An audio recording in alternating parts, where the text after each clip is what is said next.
Are we ready to begin, Mr. Chair? Yes, whenever you're ready. Good morning, everyone. For Charm TV, we're about to begin. Welcome to the Board of Liquor License Commissioners for Baltimore City's hearing docket on today, Thursday, July 27th, 2023. With that, Mr. Chair, do you have any opening remarks? No, good morning, everybody. Let's get started. All right. Then we have a few matters on the docket, and we'll begin in order, calling Cubanas Baltimore LLC, trading as Cubanas. Proposed premises are located at 6510 Frankfurt Avenue. This is an application for a new Class B beer, wine, and liquor restaurant license under the provisions of the Alcoholic Beverages Article 12-1603C1 little I, requiring $200,000 in capital investment in restaurant fixtures and facilities, a seating capacity for a minimum of 75 people. Applicants also requesting live entertainment and delivery of alcoholic beverages. Right. Thank you. Good morning. Good morning. Good morning. Good morning, Your Honor. Good morning, Commissioners. Stephen W. Fogelman on behalf of Mr. Akiti and Mr. Polito. Do you want to have them sworn or? If they're going to speak, yes. Yeah. Come on, stand up. Gentlemen, Sorry. please. First hearing for them. Do you swear or affirm under the penalty of perjury that the answers that you give and the statements that you make will be the truth, the whole truth, and nothing but the truth? Come on over here. Don't be shy. Okay. All right. Thank you very much. This is 6510 Frankfurt Avenue. It is a restaurant within a hotel, the America's Best Value Inn, with 138 rooms, 90% of which are occupied at all times. There's not a lot of food and dining options over there. They intend to serve breakfast, lunch, and dinner. They have previously submitted a floor plan showing 108 seats, and they have previously submitted a menu and a list of purchased equipment totaling $284,000. The concept will be Latino, American, and African cuisine. Mr. Akiti and Mr. Polito have former hospitality experience. Mr. Akiti and Mr. Polito worked for Staffing Solutions for years as banquet managers. Previously, Mr. Polito worked at Chevy's Fresh Mex, and they both are employed at the hotel at this time as they have built out the restaurant. Are they tip certified? They 100% are, and their servers will also be. They understand a couple of things. They understand the gravity that the board takes when it comes to noncompliance, and they've got an ID policy of carding anyone who appears to be under 30. They expect some folks from the community as well as the guests of the hotel to use their services. More so for dinner. Breakfast and lunch will probably be concentrated among the hotel guests. They also understand that there was some kind of an after-hours party in this space about a year ago, which caused some kind of disturbance. It was not licensed by this board at that time, but they do understand and have been warned that they need to make sure that they close no later than 2 a.m. And that they comply with the rules and regulations of this board. So with that, I'd ask for your consideration. Okay. Did you want to ask them any questions? Not necessarily, only if you did. Okay. Commissioners have questions? Yeah, what kind of live entertainment? You gonna step up? Yeah, well, What kind of live entertainment? yeah, the live entertainment just like playing normal music as in kind of like. Yeah, I don't, The live entertainment we have just music for the people that are gonna be in the bar and the restaurant, just yeah. kind of music we play. We don't bring in nobody come up as a kind of no musician. We don't bring in no that. So a DJ? Or? Yeah, sometimes we can get a DJ. That's when we're trying to open it, we're trying to kind of move the day, we're trying to open, we bring a DJ to make sure we have awareness, to bring traffic, people who knows about us, that's it. But no matter when people know, we just have the day, playing music, then do work during the restaurants. So background music in the restaurant is what you're talking about. Say that again? Background music in the restaurant? Yes. Okay. Okay. Did you have other questions? Good. Anything? No questions. Okay. All right, thank you. On the basis that in the materials contained in the application, the proffer from counsel and testimony, it appears that you meet the criteria in terms of the investment and the seating capacity, and that you understand our rules and regulations. So I'd vote to approve this application for a new Class B beer, wine, and liquor restaurant license with live entertainment and delivery of alcoholic beverages. Commissioners? Yes, based on the materials and testimony provided today, I also vote to approve the application for a new Class B beer, wine, and liquor restaurant license and the request for live entertainment and delivery of alcoholic beverages. Based on application materials, testimony provided today, and the proffer made by counsel, I too approve the new Class B beer, wine, and liquor restaurant license with live entertainment and delivery of alcoholic beverages. Ms. Russell? Article exhibits for the record, Board Exhibit 1, menu, Board Exhibit 2, appraisal. Thank you, Your Honor. Thank you, Good Commissioner. luck, gentlemen. That concludes this matter before the board. Council will receive instructions on how to legally complete the issuance of the new license that the board preliminarily approved today. Shall we move forward, Mr. Chair? Please. Item number 2 on today's docket, Ovenbird Golf Street LLC, trading as Ovenbird Bakery. Proposed premises are located at 3925 Golf Street, Suite Number 2. This is an application for a new Class B beer, wine, and liquor restaurant license under the provisions of the Alcoholic Beverages Article 12-903C2 little I, requiring $500,000 in capital investment in restaurant fixtures and facilities, 51% of food sales, seating capacity for a minimum of 75 people but not more than 150 individuals. Applicants are also requesting outdoor table service and off-premises catering. Morning. Good morning. Caroline Hecker, Rosenberg, Martin Greenberg on behalf of the applicant. I'm joined by my colleague Drew Tilden, as well as our individual licensee applicant, Nadre Duru, did I say that correctly? And her husband, Keeler Kyle. If you can have her speak. With your permission, I'd like to proceed by way of a proffer. She's certainly available to answer any questions that you may have. Okay. This, as you know, is an application for a new Class B license for 3925 Gough Street. The property has undergone a significant redevelopment. It was a former industrial site. It was vacant for a long time. And it was rezoned in 2020, and in connection with that, we went through a process with the General Assembly to enact legislation for a liquor license to be located at this location. I've included in the file of exhibits that Ms. Tilden handed out a copy of the rezoning ordinance and the map showing that it's now zoned IMU2, which is a mixed use. IMU stands for Industrial Mixed Use Zone. And a copy of the state legislation authorizing the liquor license at this location. Ovenbird Bakery, which is our licensee applicant, opened their first location in Little Italy in June of 2020, right after the beginning of the pandemic. But notwithstanding the ominous opening date, they have been wildly successful in Little Italy. They opened a second location in Lexington Market, and this will be their third location of the bakery. The restaurant operation will focus on, prepared foods, the bakery items, obviously, and they expect to have a small cocktail menu to complement the restaurant menu. There's a copy of their menu from their Lexington Market location in the file, and the menu at this location will be very similar. Based on their experience at their other locations, their focus really is primarily food. They don't expect to have any difficulty meeting the food sales requirement for the Class B license. They plan to operate between 7 a.m. and 8 p.m. All of their front-of-house staff who handle alcoholic beverages will be tip certified. They will continue to require any new hires to get certified moving forward. They plan to card all patrons who order alcoholic beverages to avoid service to minors. Their site includes an outdoor patio that has about 26 seats. The cafe area has about 57 seats, and the bar area has about 69 seats. There's a copy of the floor plan in the file. They've also installed security cameras and exterior lighting at the request of the community to create a very safe experience for folks in the neighborhood.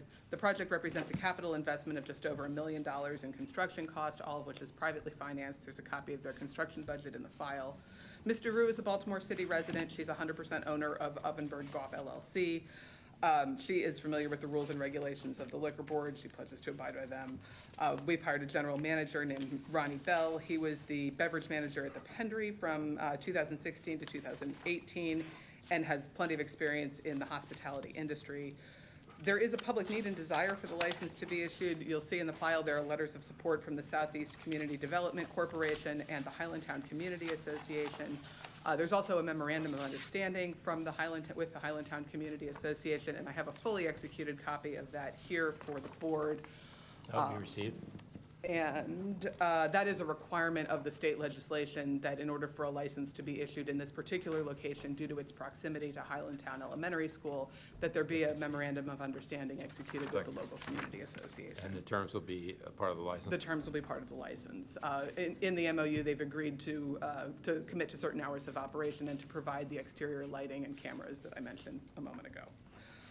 This does create a uniqueness of services. There are no similar bakery, cafe-type licenses in the area. There is not expected to be any negative impact on the general health, safety, and welfare of the community, as demonstrated by the letters of support for the project.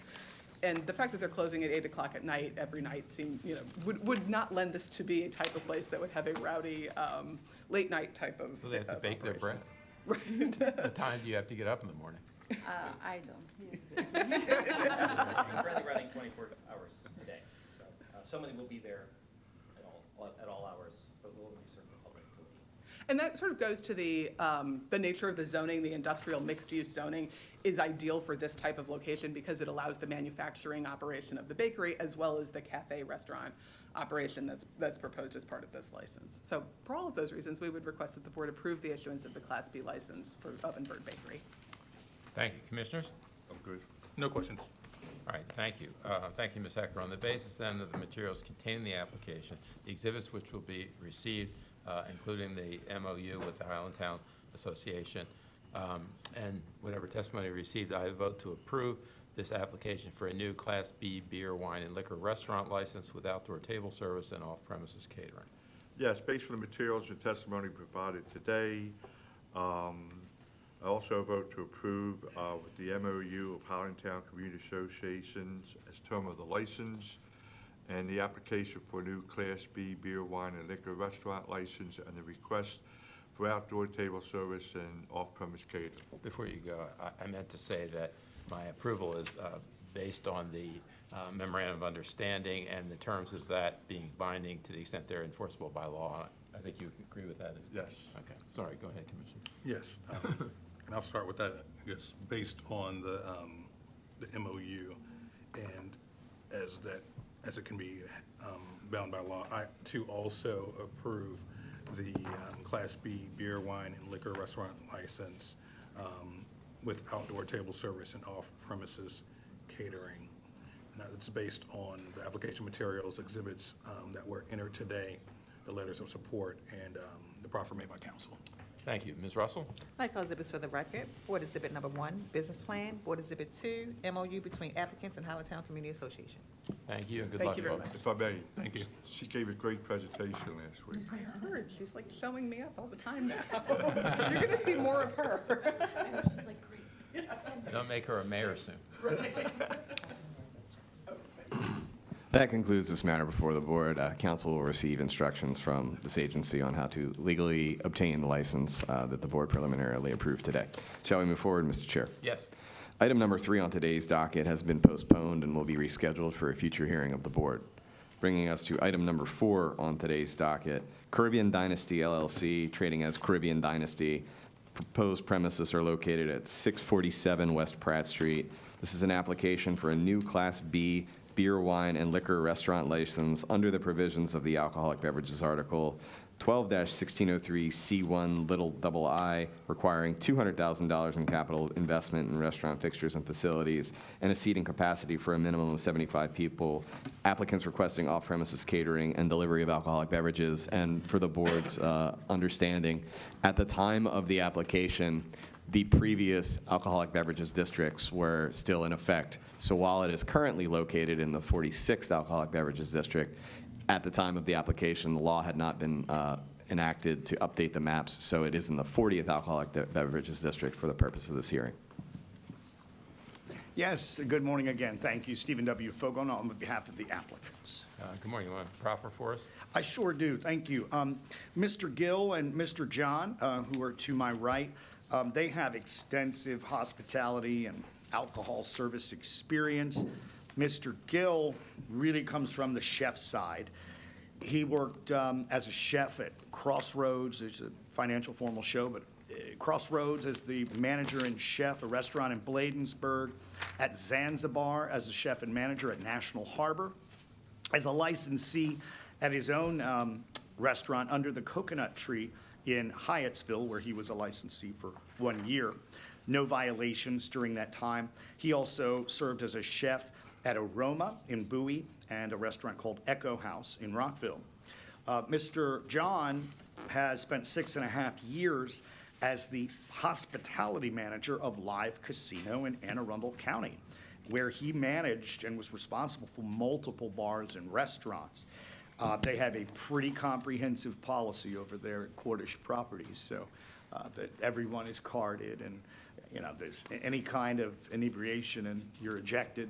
So they come from this mindset, and they will effectively card everyone, until they get to know the regulars.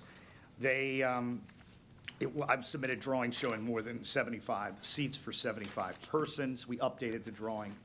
This application, as you may see, was filed without my input, and they came to me a little bit later on. One of the parts, and I sent an email to the board. I was retained on Monday, but I sent an email to the board, I believe it was Monday. As soon as I saw the application, Mr. Gill was confused where it says part of premises used, note floors and areas for storage, and thought that the question was about storage and put basement on the application. I sent an email clarifying that. Clearly, the use and occupancy permit says continue to use as a restaurant, and that would infer the entire facility. So there was never a restaurant in the basement. I represented the previous owner, or previous license holder there. That license lapsed. It was an Ethiopian restaurant. The licensee died. But I visited that restaurant and ate lunch there, and nobody's eating in the basement. Nobody's drinking in the basement. It's only for storage. So the first floor has been appraised by Jonathan Melnick Auctioneers to show the requisite capital investment at the time that this application was filed. So they are tip certified, and so will their servers. And try to see if there's anything else. That's about it. Okay. Commissioners have questions? No questions. No questions here. Okay, and there are pictures here as well, right? Right, from the appraisal. Okay. All And right. the place looks better. I haven't been, the place looks a lot better than it did when I was in there about 5 years ago, so. Okay, thank you. So on the basis of the materials contained in the application, the exhibits received, and the proffer from council, and it appears that the applicants have met the statutory requirements for the license, I vote to approve this new Class B beer, wine, and liquor restaurant license with off-premises catering and delivery of alcoholic beverages. Okay, based on the materials and testimony we filed today, I also vote to approve the application for a new Class B beer, wine, and liquor restaurant license and the request for off-premise catering and delivery of alcoholic beverages. Based on the application materials, the proffer made by council, and the exhibits admitted today, I too agree with my colleagues and approve the new Class B beer, wine, and liquor restaurant license with off-premises catering and delivery of alcoholic beverages. Ms. Russell? Medical exhibits for the record. Board Exhibit 1, appraisal, 2, menu, and 4, floor plan. Thank you, you. and good luck, gentlemen. Thank you, guys. That concludes this matter before the board. Council will receive instructions on how to legally obtain the license that the board preliminarily approved today. Shall we move forward, Mr. Chair? Please. Calling item number 5 on today's docket, Study Baltimore Operating LLC, trading as The Study at Johns Hopkins. Proposed premises are located at 3215 North Charles Street. This is an application for a new Class B beer, wine, and liquor hotel motel license under the provisions of the Alcoholic Beverages Article 12-904C, which allows the board to issue a license for use by a hotel or motel that has 1, a dining room with facilities for preparing and serving regular meals for at least 125 individuals at one seating, 2, at least 100 rooms for the accommodation of the public, and 3, a capital investment of $500,000. Applicants are requesting live entertainment, outdoor table service, and off-premises catering. Thank you, Mr. Chairman. Caroline Hecker, Rosenberg, Martin, Greenberg again. On behalf of the applicant, I'm joined by my colleague Drew Tilden, who's going to start replacing me at these things, apparently. I'm also joined by our individual licensee applicants, Kathleen Dombrowski, who is our Baltimore City licensee, and also the general manager of the proposed hotel, and Deborah Jacobson, who is the director of finance of Study Hotels. Paul McGowan is also with us. He is the president of the parent company that operates Study Hotels. So with your Morning, permission, everybody. I'd like to proceed by way of a proffer. Please. We're all certainly available to answer any questions that you may have. So the licensed premises is proposed to be the former Blackstone apartment building, which was operated by Johns Hopkins University as student housing until 2019. You'll see in the file of exhibits that Ms. Tilden handed out a street view image of the property under construction. I'm sure you're familiar with the property. It's located at 3215 Charles Street. I walk by it almost every day. I've been Well, there you wondering what's go. going on there. Well, there's been a lot of construction happening. We're very excited. The university announced that they were closing the student housing in 2019, and it would be converted into a hotel in partnership with the Study Hotels. Study Hotels is a boutique hotel brand that caters specifically to colleges and universities. They have locations at Yale, at the University of Pennsylvania, and at the University of Chicago currently. This location is perfect for them. It's right at the front door of Johns Hopkins University. They're proposing to have 115 guest rooms. They will have seating for about 190 people spread across the restaurant area, what they call the living room, lounge area inside, as well as meeting rooms throughout the hotel. The hotel restaurant, we learned this morning, now has a name. It's going to be called Dear Charles. Which I think is cute. Anyway, they will also have outdoor seating on 2 terrace lounges outside. You'll see on the rendering, it's visible on the side of the building along 32nd Street. There's sort of an upper terrace and then a lower terrace. But there are some renderings in the file that show that the proposed outdoor seating area. In connection with Johns Hopkins University, they do plan to offer live entertainment consisting mainly of ensembles of Peabody students on the outdoor patio area, which we think will be a great amenity for the neighborhood and also get some exposure to the Peabody students. The menu will offer typical American fare. It's an upscale American classics. A copy of the menu is included in the file. They'll also offer room service, which they haven't quite worked out the details of how that's going to work in terms of hours of operation or the specific menu for room service, but that is contemplated as part of the hotel. Are hotels required to offer that service? No, No. Okay. but we do plan to offer it here. So the point of that is that the entire hotel should be included as the licensed premises, not just the restaurant and meeting room spaces. The hours of operation for the restaurant are proposed to be 6:30 a.m. to 10 o'clock p.m. We are sensitive to the fact that this is in a college community, and so to avoid the sale of alcohol to minors, we intend to cart everyone who orders an alcoholic beverage. And the adaptive reuse of this apartment building represents a capital investment of $26 million, and you'll see the breakdown of that in the file as well. In terms of community outreach, we've met with the Charles Village Civic Association early on in this process. This is supported by Hopkins, obviously, since this is going to be a great amenity to the university. There really aren't any other hotels nearby. The Colonnade has a hotel that has, I think, about 125 rooms or so, but that's not nearly enough to cater to all of the families that come during, move-ins, for instance, or move-outs or graduations, and to accommodate all of the, visiting students and faculty for sporting events and scholarly activities. So we think this really is an important amenity to the community. Ms. Dombrowski, our Baltimore City licensee, will be the general manager of the hotel. She'll be responsible for the day-to-day operations. Are you related to the late Bernie Dombrowski? No. And Ms. Jacobson is the Study Hotels Director of Finance. Both of them are familiar with the rules and regulations of the Liquor Board. As I mentioned, there is a public need and desire for this license. There's a total lack of hotel options in the area around Hopkins, and there really is a need for additional hotel rooms. And to that end, there won't be any effect on existing licensees because there really aren't any other comparable operations nearby, and it does create, therefore, a uniqueness of services. We don't expect there to be any negative impact on, public health, safety, general welfare, and for all of those reasons, we would respectfully request that the board approve the application. When do you anticipate being open? This summer. Do you have a Really? date before the schools? So for a School year, year you're going to have starts. pile driving across the street? Yeah, there is a major construction project across the street. We'll be Okay. soft opening in August and more formally in September. Okay. Commissioners have questions? Yes, for clarity, you stated that the live entertainment would be outdoor. So would there be any live entertainment inside? They will probably also have it inside as well. But yes, the point I was trying to make was that it would just be an amenity to the community outside on the patio with the students. But yes, we also expect to have it inside within the lounge restaurant area, but as an amenity to the restaurant, not as a concert venue, for instance. Okay, thank you. Did you have questions? No, I don't have any questions. All right, thank you. All right, on the basis of the materials contained in the application, these exhibits which have been received in evidence, the proffer from counsel, and any testimony received I vote to approve this application for a new Class B beer, wine, and liquor hotel motel license with live entertainment, outdoor table service, and off-premises catering. Yes, based on the materials and testimony provided today, I also vote to approve the application for a new Class B beer, wine, and liquor hotel motel license and the request for live entertainment, outdoor table service, and off-premise catering.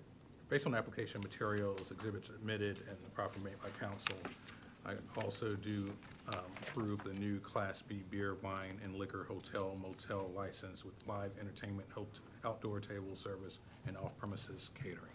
Ms. Russell? Medical exhibits for the record. Board Exhibit 1, business plan. Thank you very much. Thank you, Next. guys. Good luck. That concludes this matter for the board. Council will receive instructions on how to legally obtain the issuance of the license that the board preliminarily approved today. Shall we move forward, Mr. Chair? Please.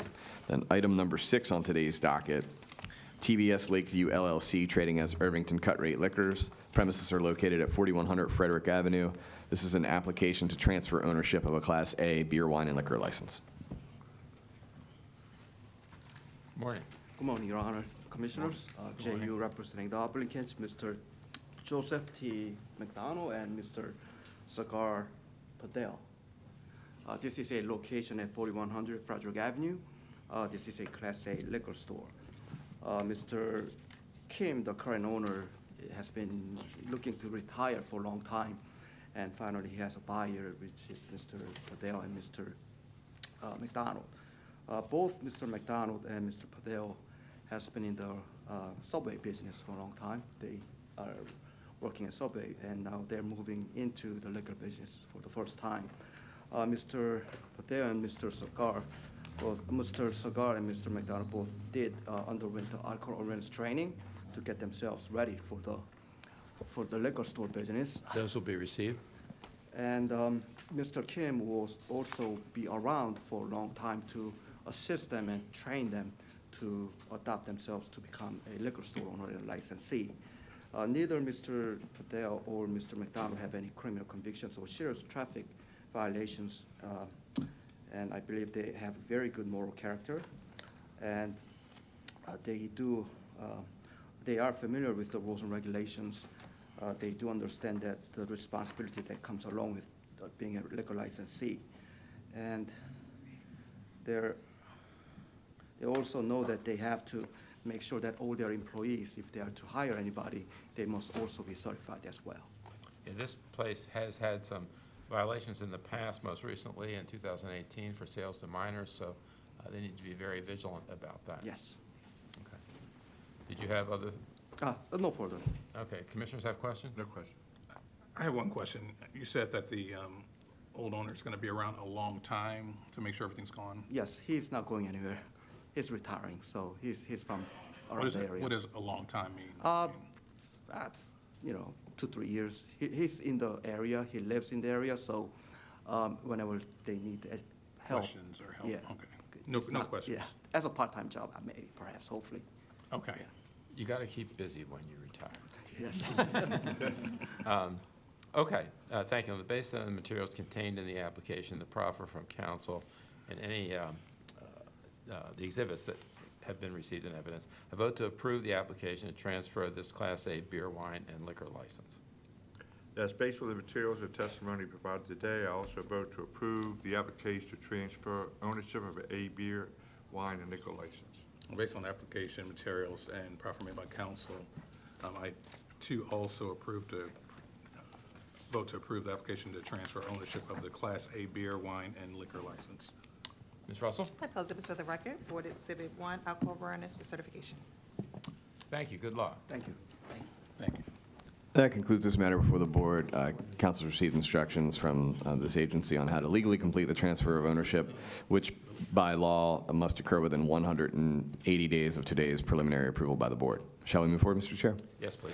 Item number 7 on today's docket has been postponed and will be scheduled at a future hearing of the board. Bringing us to item number 8 on today's docket, Parkway Theater Service LLC, trading as Parkway Theater. Premises are located at 3 to 5 West North Avenue, holders of a Class BD7 beer, wine, and liquor license. And this is a request for a hardship extension under the provisions of the Alcoholic Beverages Article 12-20-202 for 180 days. I promise this is the last time you're going to see me today. It's okay. For the record, Caroline Hecker, Rosenberg, Martin Greenberg, on behalf of the Parkway Theater. I had reached out to Mr. Blendy a week or so ago. Both of the individual licensee applicants, unfortunately, are unable to be here today. One of them is traveling for work in California. The other one has jury duty. So with your permission, I'd like to proceed without them, but if the board would prefer, we certainly can reschedule. That's fine. Ms. Tilden sent us a letter of June 29, but can you explain what's going on? Sure. The Parkway has, they've obviously been operating for several years, but it's a very difficult model, particularly with COVID. They, their attendance was down 70% coming out of the pandemic. They closed at the beginning of this year, January 2nd, I think was the date.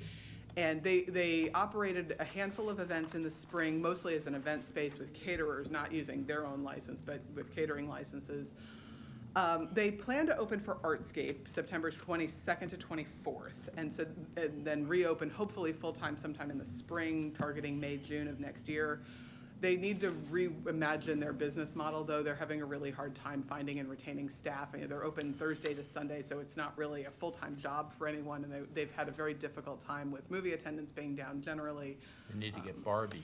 I know. Well, interestingly, they can't use grant funding to show like major blockbuster motion pictures. So that's actually a problem that they've run into, is they're limited in what they can show. It's sort of an artsy film venue. So anyway, they do plan to open next spring, and hopefully they'll be back in business full time. But for the moment, we are requesting an additional hardship extension, and we do plan to open in September for Artscape.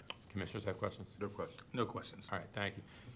Ms. Hecker, on the base then of the letter that was sent to us on June 29, 2023 from your firm and your proffer this morning, I vote to approve the request for a 180-day hardship extension for this BD7 license. Based on the materials, the letter from Mr. Tilden and your testimony, I vote to approve the request for hardship extension of 180 days. Based on the letter provided and the proffer made by council today, I also vote to approve the request for a hardship extension of the Class B D7 beer, wine, and liquor license for 180 days. Ms. Russell? No exhibits for the record. Thank you. Thank you very much. That concludes this matter for the board. Council is aware, I'm sure, that the board may not, the hardship granted today cannot exceed 360 days by law. Shall we move forward, Mr. Chair? Please. Item number 9 on today's docket, MLJ Incorporated, trading as trade name pending. Proposed premises are located at 4001 Falls Road, rear unit. This holder is a Class BD7 beer, wine, and liquor license, and this is a request for a 90-day transfer hardship extension under the provisions of the Alcoholic Beverages Article 12-1705B. Yes, good morning, Your Honor, Commissioner Stephen W. Fogelman on behalf of the applicant, Mr. Lang, who is away on travel. Okay, you wrote us a letter of May 30th. Tell us what's going on. Yes, thank you, Your Honor. What's going on is we're still waiting for a decision on the reconsideration of the Liquor Board's decision. It's denied. Did you not get a copy? Okay. All right, then we're not anymore. You should read your mail. I should. You're absolutely right. I'm sorry, I'm thinking of another case. No, at the time, obviously, there was not a decision, and out of abundance of caution, we put this transfer extension request in So when are things going to be completed? very shortly. Okay. And I see a bunch of people here, so who's the spokesperson for this group? Come up and raise your hand, sir, please. Do you swear or affirm under the penalty of perjury that the answers that you give and the statements that you make will be the truth, the whole truth, and nothing but the truth? I do. Can you state and spell your name? Emir Khan. Good morning, Mr. Khan. You know we're here on this issue of this 90-day hardship extension, so what do you have to tell us about it? Well, it's been already about 2 years that the process has been going on. And at this point, nothing has been done in those buildings, or that building and those garages, nothing, other than notification of the tenants. Over the last 6 weeks or so, they've notified the tenants to move out. So there has been no progress at all, and I don't think saying that they're close to being done is anywhere near realistic. Unfortunately, I'm just a layperson, I'm not an attorney, but I don't understand how in our case we haven't been told many things unless we ask. And Mr. Fogelman is here every day, obviously, multiple times, and he doesn't know the proceedings. I don't quite understand. I don't know the answer to that either, but I will tell you that if they don't make it in the 90 days, they're ball gamed. So, that's the end. So if they're not doing anything, they're going to run out of time. Okay, and can I ask you, what happens then? Can they reapply to move the liquor license again? Well, that's a different issue.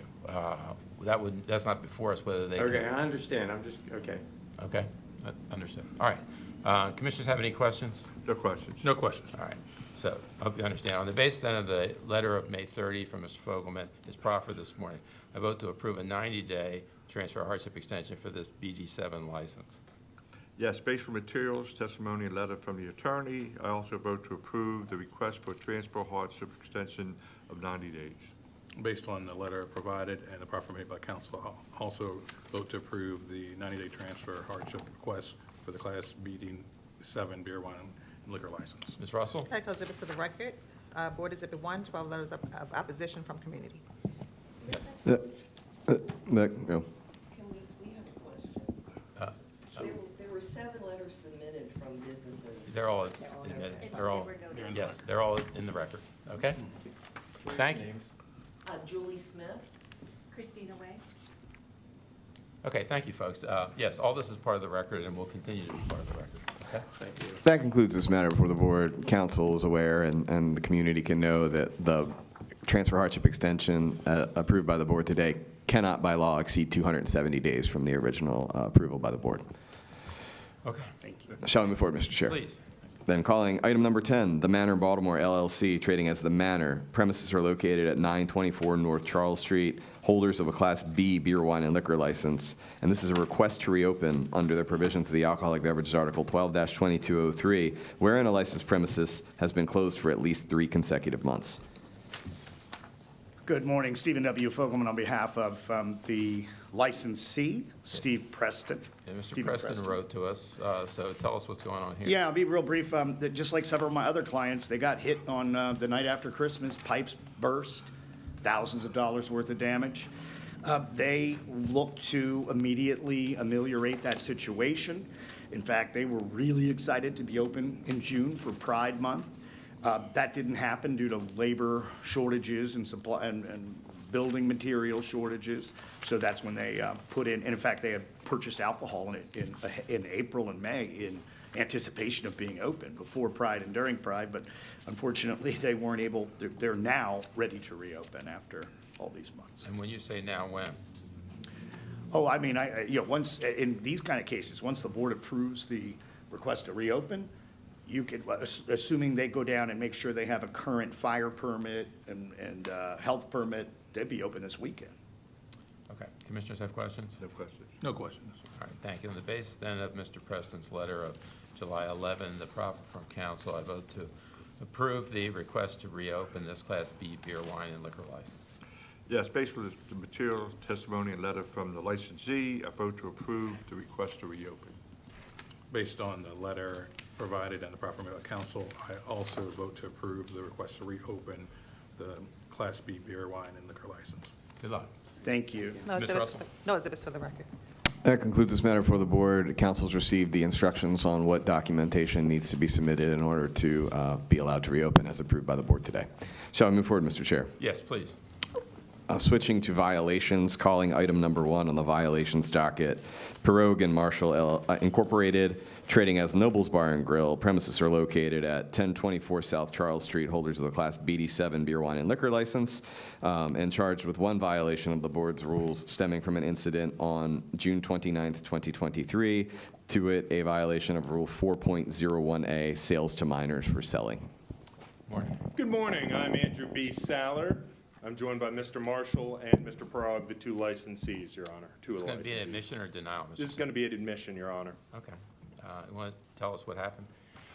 Your Honor, it was a Thursday around 10 o'clock. There was no security working that night. 2 individuals went in. These 2 individuals I see all the way down there at the end. They were served beverages by Carlos Ramirez, the bartender. He was preoccupied and did not card them, Your Honor. It's my understanding, I spoke with the chief inspector, that the licensed establishment was cooperative with the task force after that point and did everything they could. They've taken remedial measures, Your Honor. I just received it. Mr. Carlos Ramirez has passed the TIP certification on July 25th, Your Honor. This will be received. I ironically used to work for these two gentlemen 15 years ago when I was in law school as a bouncer. They had 16 years without a violation. COVID, unfortunately, has been very tough on them. It's no longer economically viable to maintain the same level of staffing they used to maintain when I was there. They are looking to sell the business as well at the same time, Your Honor. This was a terrible misunderstanding and mistake. They regret it. They've taken appropriate remedial action, and they're asking for the mercy of the board. I think it's impressive that your bouncer went on to become your attorney. Good. Inspector, would you raise your right hand, please? Do you swear or affirm under the penalty of perjury that the answers that you give and the statements that you make will be the truth, the whole truth, and nothing but the truth? I do. I just wanted to ask you if they were in fact cooperative with you. Yes, they were, right. No other problems with them? Not at all. Okay, thank you. Commissioners have questions? No question. No questions here. All right, thank you. On the basis then of the materials contained in the charging documents, the proffer from counsel, which includes an admission of the violation, and the exhibit received, I find that the licensee has violated Rule 4.01 small a, sale to minor on June 29, 2023. This is the second of these violations. The last was in 21. So I'd impose a $500 fine and give them 30 days to pay. Commissioners? Yes, based on testimony provided today, I also agree with the chair's findings of violation of Rule 4.01A, sales to minor, selling, and a fine of $500. Based on the materials provided, proffer made by counsel, and admission made by counsel, I also do find a violation of Rule 4.01A, sales to minors, and I pose a $500 fine, 30 days to pay. Ms. Russell? That goes to the record. Board Exhibit 1, alcohol awareness certification. Thank you. Good luck. Thank you, Commissioners. That concludes this matter before the board. Counsel, real quick.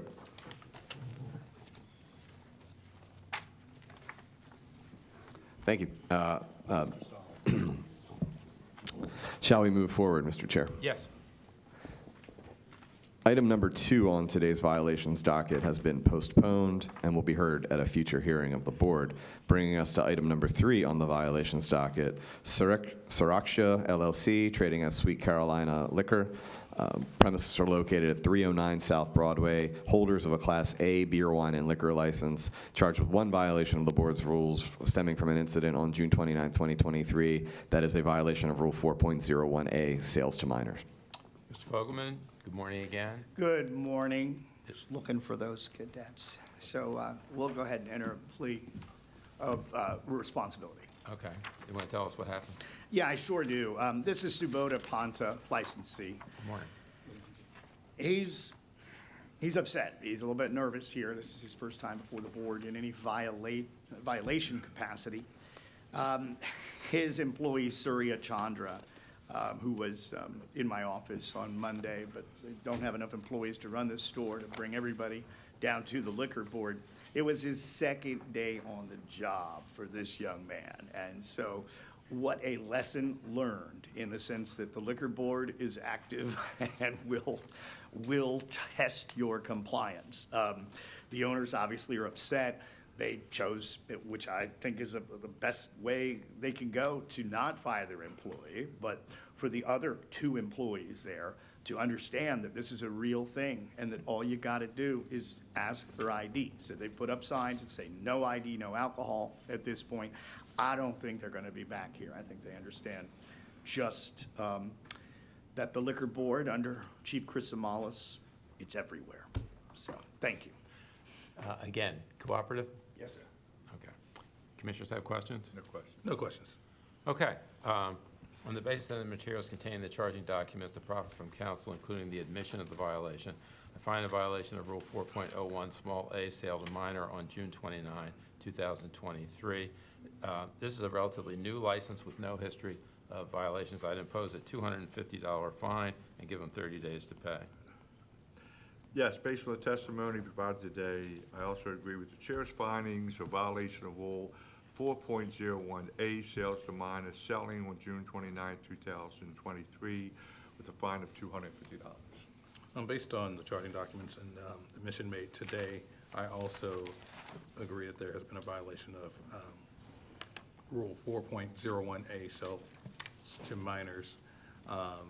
on June 29, 2023, and impose a $250 fine with 30 days to pay. This is very nice, and good luck to you. Thank you. They do work well with the community, Upper Fells Point Improvement Associates. They attend the meetings and have a good relationship. Let's keep it going. You got it. Thank you. Ms. Russell? Yes, like close this for the record, Board Exhibit 1, Certificate of Recognition dated 5/31/23. That concludes this matter before the board. Licensee or council's received instructions on how to pay the fines and any attendant fees that the board imposed today.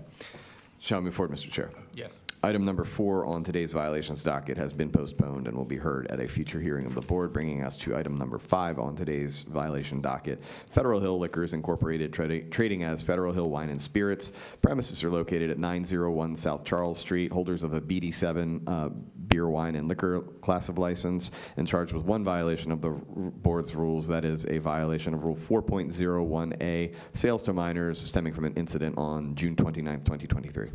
Good morning, Mr. Chairman, members of the board. Peter A. Previs on behalf of the licensees. To my right is Mr. Ankar Jarawala, commonly known as AJ, which is a lot easier, and he's a licensee. And to his right is Mr. Haile Selassie Atakiti, who was the manager and offending employee at the time. Is this going to be admission or denial? Admission, Your Honor. Okay. You want to give us an explanation? Sure. The premises has been under the same ownership for 10 years now without violation. Mr. Atakiti is a manager. He's worked there for about 2 years. He was on duty. It was close to closing time. He was A, busy, B, trying to close out, and C, trying to train a new employee as to how to restock for the next day. And he got distracted and just let his guard down. He has since recertified himself with the alcohol awareness training to make sure that this doesn't happen again. And he just says he knows better, and he let his guard down. And that's what happened. Okay. Cooperative? Yes, sir. Okay. Commissioners have questions? No questions. No questions here. All right, thank you. On the basis then of the materials contained in the charging documents, the proffer from counsel, which included an admission of the violation, I find a violation of Rule 4.01, small a, sale to minor on June 29, 2023. In light of the fact that they have no prior violations, I'd impose a $250 fine and give them 30 days to pay. Yes, based on the testimony we provided today, I also agree with the chair's findings, violation of Rule 4.01, small a, sales to minors, selling on June 29, 2023, and a fine of $250. Based on the charging documents and the admissions made today, I too also find there's a violation of Rule 4.01, small a, sell to minors, and impose a $250 fine with 30 days to pay. Ms. Russell? I'd like to close it for the record, Board Exhibit number 1, Violation Report, Inspector Washington. Thank you. Thank you and so good much. luck. Thank you. And 10 years is good. Keep it up. See you in 10 years. Hopefully not. That concludes this matter before the board.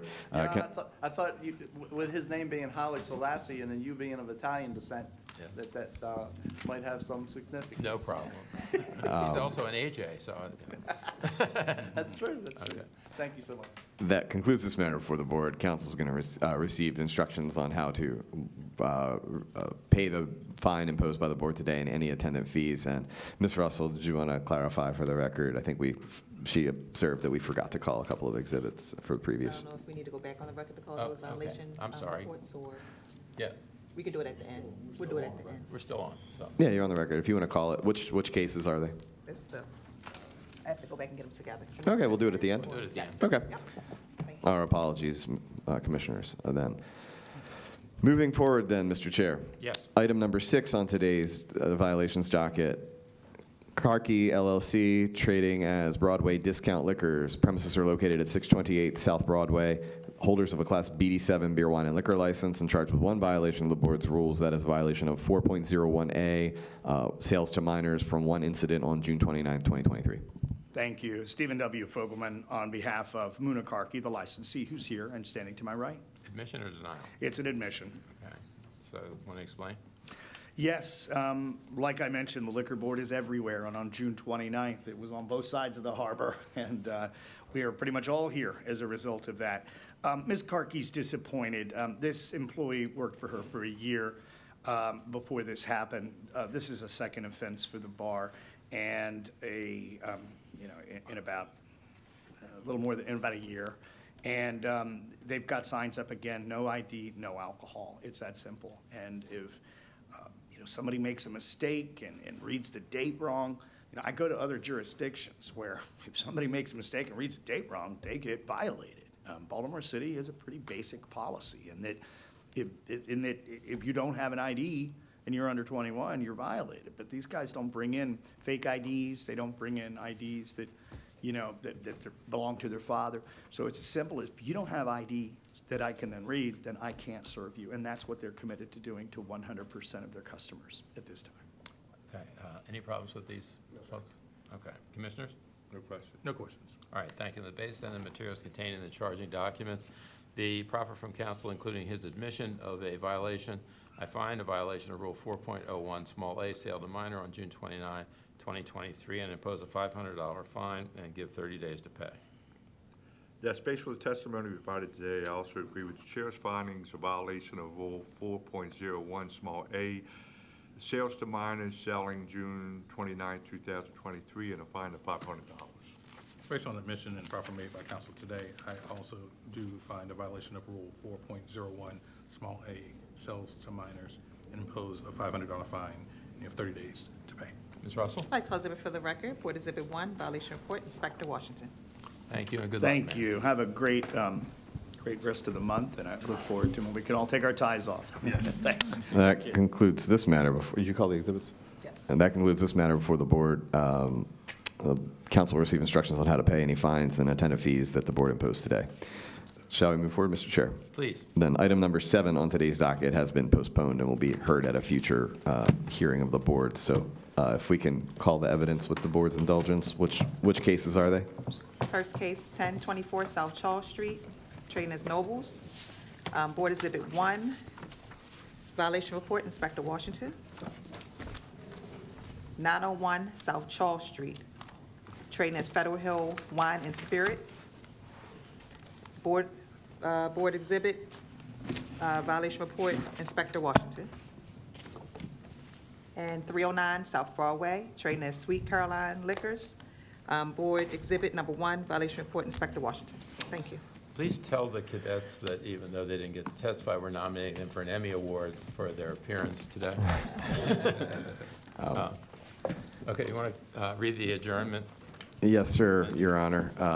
That concludes all matters before the board today.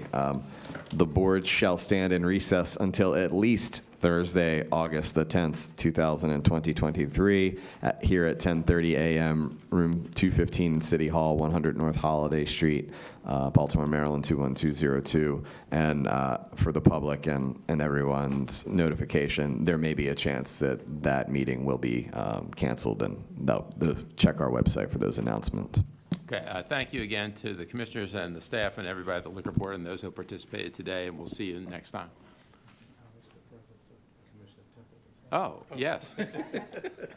She said no, but we're going to do it anyway. Oh, that's great. So, welcome. We're delighted to have him with us. I hope that you found this interesting, and you can watch him on television when we do this on Channel 25.